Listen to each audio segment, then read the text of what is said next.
Hi, Saul, Sarah from the upcoming Lovely to Meet You. So there's lots of films out there about warfare. What do you think sets this story apart?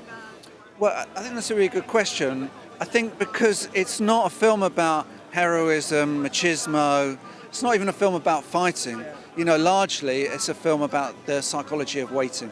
Once you're at the end of a war, once you've been damaged by war, and then once this new recruit comes in the middle. So I think it's about, all war films, most war films tend to be about men, and this I think is about how men deal with fear and how they deflect it through their pride, through their shame sometimes, into humour, into talks about food, whatever. But I think it presents a very different view of war. And it's set in a very specific scenario, but what kind of messages do you think people can draw from it, or what does it have to say to everyday life? Well, I guess it says, look, if it says anything about everyday life, it's like, aren't we lucky that we've lived through generations that have not experienced these horrific events? But it definitely speaks about the experience of people in war situations, I think, then as it does now, because essentially Stanhope's a character who's suffering from PTSD, and which was obviously a term that wasn't even invented then, but it's just a very honest account of all of these men under immense pressure. Ordinary men, not even professional soldiers, not even soldiers of one particular age, but a kind of cross-section of society, I think, is represented in the film. It's an all-star cast. How was it working with these people, and what were some of the challenges?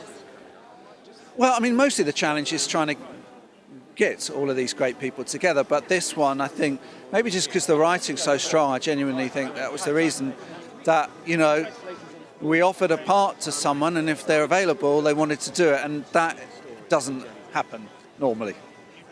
Pretty much the bomb is put right under the bed at the start. You've got this group of soldiers who are going back to the front, to the trenches, and they know that there's going to be this enormous attack is imminent.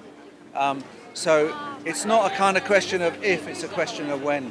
So what we tried to do is create just a very tense, dread-inducing 100 minutes where you get to know intimately these soldiers, and as they wait for this, this massive attack. Well, I think it felt like something, when I first looked at it, I thought, oh, okay, I know what that's like.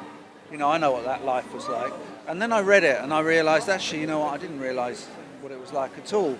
And as I looked into it and saw more films, I thought, well, actually, I don't think lots of films have really presented it in a very kind of real or authentic way. And I thought, there's a chance to do that in a cinematic way, but also because the writing's just so brilliant. Sheriff is just a brilliant writer.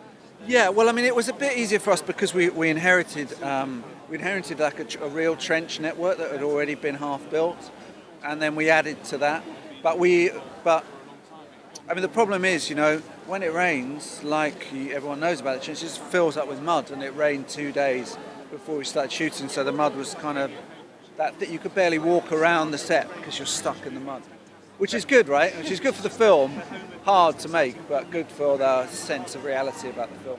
Well, you know what? In some way it did, but I also think that none of the people that you mentioned have played that role before. It feels like when you see it, I think, it feels like, wow, they feel so obvious, but actually, in a lot of ways, they're not the obvious candidates to be playing officers holed up in a dugout in the First World War. But it was just really exciting to bring such different actors together and to put them together in such a way.